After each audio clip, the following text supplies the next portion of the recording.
नमस्कार, आप सभी का बहुत बहुत स्वागत है स्टडी आईक्यू पे। तो मैं निर्मेश कुमार आप सभी का बहुत बहुत स्वागत करता हूं अपने सेशन में, जहां पर मैं एक करंट अफेयर्स की बहुत ही इंपॉर्टेंट न्यूज लेकर के आया हूं। जी हां दोस्तों, अगर आप मेरे पीछे देख पा रहे होंगे, भारत सरकार ने हमारे एशियाटिक लॉयंस की संरक्षण करने के लिए जो प्रोजेक्ट लॉयन लॉन्च किया था, उसके लिए बजट अलॉट कर दिया है।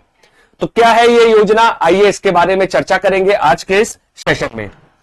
तो क्या क्या बातें हम लोग इस सेशन में डिस्कस करेंगे, आइए पहले एक ब्रीफ 1 मिनट के अंदर इसको डिस्कस कर लेते हैं और फिर हम लोग इस सेशन के अंदर देखेंगे। तो सबसे पहले जानेंगे ये प्रोजेक्ट लाइन की शुरुआत या इसका ऐलान कब किया गया, ये प्रोजेक्ट लाइन है क्या, किन शेयरों के संरक्षण की बात कर रहा है और इसके अंदर बजट के अंदर कितना पैसा अलॉट किया गया है, इन सब पर हम लोग बात करने वाले हैं। तो चलिए शुरू करते हैं आज के इस सेशन को। दोस्तों अगर हम बात करें तो हाल ही में सरकार ने ऐलान किया है कि गुजरात के अंदर हमारी सरकार और गिर के जंगलों में पाए जाने वाले जो एशियाटिक लॉयंस हैं या एशियाटिक जो शेर हैं हमारे, उनका संरक्षण के लिए सरकार 2900 करोड़ रुपए खर्च करने जा रही है। जी हां दोस्तों, एक बहुत बड़ा अमाउंट है और आपको पता ही है कि भारत की सरकार के द्वारा अलग अलग जानवरों के संरक्षण के लिए तमाम परियोजनाएं या प्रोजेक्ट लॉन्च किया है। Project crocodile, project rhino, project अगर हम बात करें तो प्रोजेक्ट डॉल्फिन भी हमारा लॉन्च किया गया है, प्रोजेक्ट टाइगर तो पहले से चल ही रहा है, प्रोजेक्ट एलिफेंट भी है। तो अब यहां पर हमारा प्रोजेक्ट लाइन के लिए 2900 करोड़ रुपए आवंटित कर दिए गए हैं। तो अगर हम दोस्तों इस प्रोजेक्ट लाइन की बात करें तो ये जो प्रोजेक्ट लाइन है, इसकी शुरुआत हमारे देश के प्रधानमंत्री जी के द्वारा लाल किले के प्राचीर से 2020 में की गई थी। जी हां दोस्तों, अगर हम इसके ऐलान या घोषणा की बात करें तो 15 अगस्त 2020 में भारत के प्रधानमंत्री जी ने 2 प्रोजेक्ट को लॉन्च किया था, एक प्रोजेक्ट डॉल्फिन और दूसरा प्रोजेक्ट लायन। तो ये जो प्रोजेक्ट है बेसिकली एशियाटिक जो लॉयंस हैं, जिनका बायोलॉजिकल नेम है पैंथेरिया लियोपर्सिया, इनके संरक्षण के लिए हमारा किया गया है। अगर हम इस शेरों के इतिहास को देखें तो ये जो शेर है एशियाटिक लॉयंस, ये western and south Asian Asia में पाए जाते थे, लेकिन वर्तमान में अगर हम इनकी पोजीशन को देखें तो ये हमारे विलुप्त होते होते सिर्फ अब गुजरात के गिर के जंगलों में ही पाए जाते हैं। गुजरात के गिर के जंगलों में पाए जाते हैं। तो इसी कड़ी में भारत के प्रधानमंत्री जी ने, जैसा कि मैंने ऑलरेडी आपको बताया, 15 अगस्त 2020 को घोषणा की गई थी कि हम एक बेहतर तरीके से मैनेजमेंट करते हुए इनके जो प्राकृतिक आवास है उनका संरक्षण करेंगे और इन एशियाटिक लॉयंस को हमारे गिर के जंगलों के अलावा एक नए हैबिटेट में या एक नए वाइल्ड लाइफ सेंचुरी में भी रीलोकेट करेंगे। तो ये कोई पहली बार नहीं है कि भारत के अंदर हमारे इन एशियाटिक लॉयंस के संरक्षण की बात की गई हो, लेकिन अगर हम आजादी के बाद बात करें तो ऑफिशियली पहली बार कोई ऐसा प्रोजेक्ट को इन लॉयंस के लिए चलाया गया है। लेकिन आजादी से पहले भी कई बार ऐसे मौके आए जहां पर देश के उस समय के हमारे प्रांतों के राजा या अंग्रेजी हुकूमत के द्वारा भारत में हमारे एशियाटिक लॉयंस के संरक्षण की बात की है। क्या है ये पूरी न्यूज, आइए देखिए इसके बारे में। अगर हम इसके हिस्टोरिकल कॉन्टेक्स्ट को देखें, यानी कि इसके ऐतिहासिक बैकग्राउंड को देखें, तो एशियाटिक लॉयंस की जो पॉपुलेशन थी वो बहुत तेजी के साथ डिक्लाइन करी थी, क्योंकि उस समय अगर आप देखोगे ब्रिटिश सरकार में हमारे जानवरों को शिकार के रूप में देखा जाता था, यानी कि ब्रिटिशर्स जो थे वो इनको हंट करते थे, इनको शिकार करते थे। तो ऐसे में जो इनकी पॉपुलेशन थी वो हमारी जो है 1893 में क्या हो गई थी, मात्र 18 रह गई थी।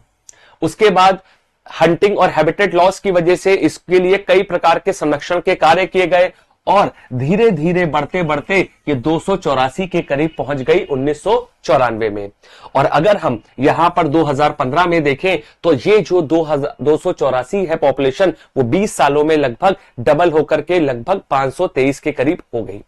और अगर हम हाल ही की या लेटेस्ट हमारी इस रिपोर्ट को या कोई भी सर्वेक्षण को देखें तो 2020 में इनकी आबादी अब बढ़ करके कितनी हो गई है, 674, यानी कि 674 लेटेस्ट पॉपुलेशन है एशियाटिक लॉयंस की, जो कि गुजरात के गिर के जंगलों में और लगभग 9 जिलों में हमारा फैला हुआ है। यानी कि 9 डिस्ट्रिक्ट्स गुजरात के अंदर लगभग 30,000 स्क्वायर किलोमीटर के क्षेत्रफल में ये गिर के जंगलों के जो एशियाटिक लॉयंस है इनका प्राकृतिक आवास है। अगर हम हिस्टोरिकल कॉन्टेक्स्ट में हमने इनकी पॉपुलेशन का पूरा एक रोड मैप देखा कि कैसे इनका डिक्लाइन होते होते 19वीं शताब्दी में ये मात्र 18 रह गए थे और धीरे धीरे कंजर्वेशन करते करते हम इनको 674 के करीब ले आए हैं। तो इसके लिए अगर हम प्रयास की बात करें तो सबसे पहले 1904 में यानी कि 1904 में जिस समय ब्रिटिश हुकूमत थी तो श्योपुर के अंदर इसको इंट्रोड्यूस किया गया।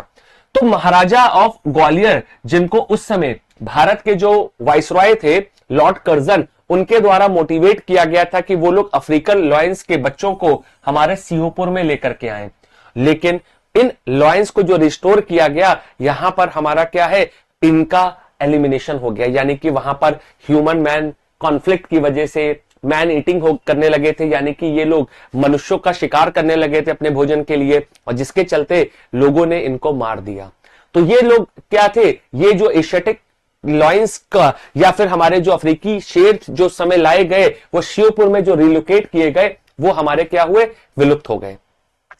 इसके बाद आजादी के बाद अगर हम देखें तो चंद्रप्रभा रिलोकेशन में 1957 में जो कि उत्तर प्रदेश के अंदर बनारस में आता है, तो वहां पर हमारा क्या है, एक मेल और 2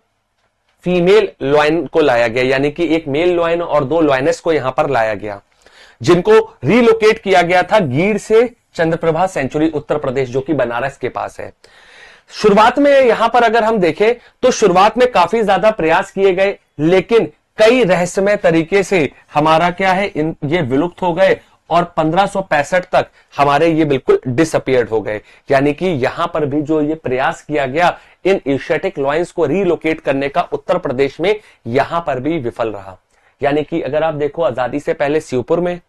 महाराजा ऑफ ग्वालियर के द्वारा लॉर्ड कर्जन के द्वारा इंकरेज किया गया कि अफ्रीका से शेरों को लाए, लेकिन मनुष्यों का शिकार करने की वजह से उन्हें क्या है, मार दिया गया, विलुप्त हो गए। इसी तरह चंद्रप्रभा में भी रहस्यमय तरीके से क्या है, यहां से भी हमारे गायब हो गए।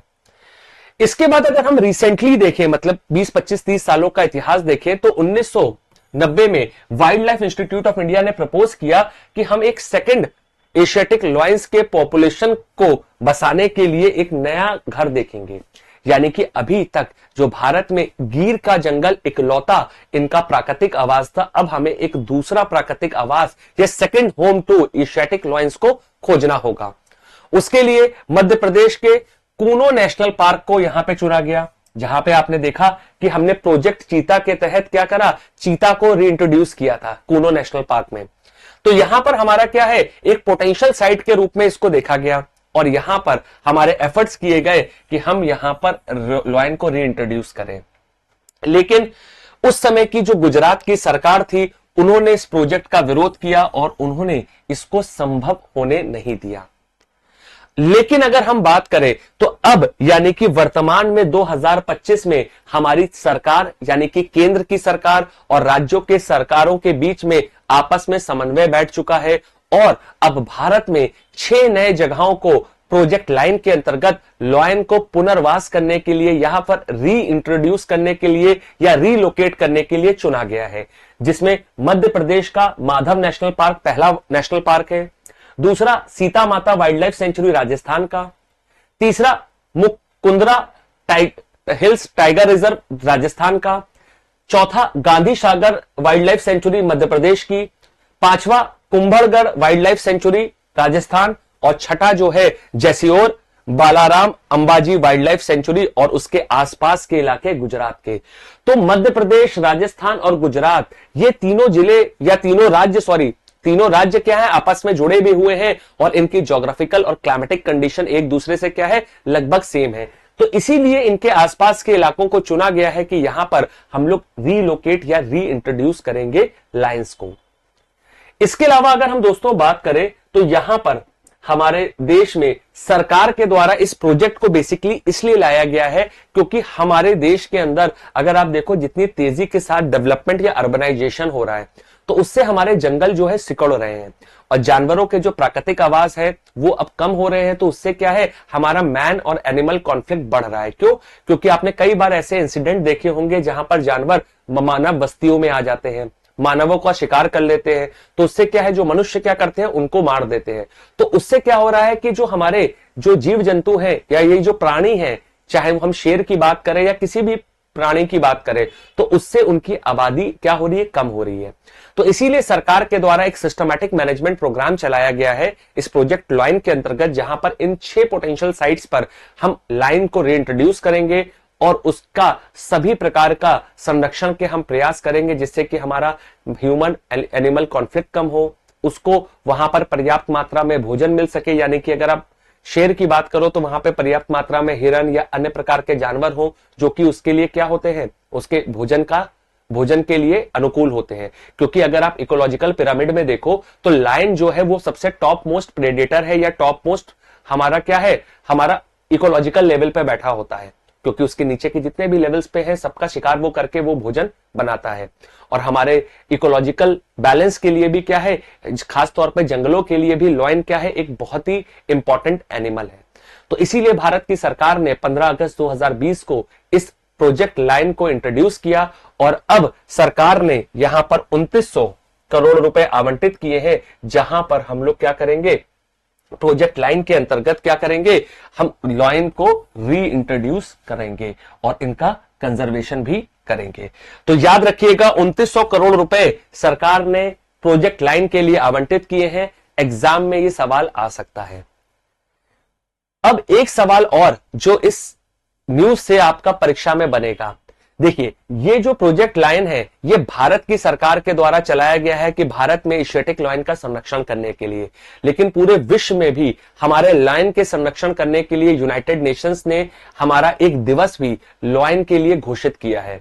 तो अगर हम दोस्तों बात करें तो हर साल अब जो है 10 अगस्त को हमारा वर्ल्ड लायन डे मनाया जाएगा, और ये कोई अब की बात नहीं है, 2015 में ही इसकी घोषणा कर दी थी, यानी कि celebrating the king of the jungle, क्योंकि शेर को हम क्या कहते हैं, जंगल का राजा कहते हैं। तो याद रखिएगा वर्ल्ड लायन डे 10 अगस्त को मनाया जाता है। 15 अगस्त 2020 को प्रोजेक्ट लायन भारत ने लॉन्च किया और 2900 करोड़ रुपए की लागत से इस प्रोजेक्ट के अंदर हम 6 जगहों पर इनको रीलोकेट या री इंट्रोड्यूस करने वाले हैं। तो बस एक छोटा सा सेशन था, करंट की अपडेट थी, तो इसके लिए ये सेशन आपके लिए मैं लेकर के आया। तो मिलते हैं आपसे एक नेक्स्ट सेशन में। Till then bye bye, take care and have a good day.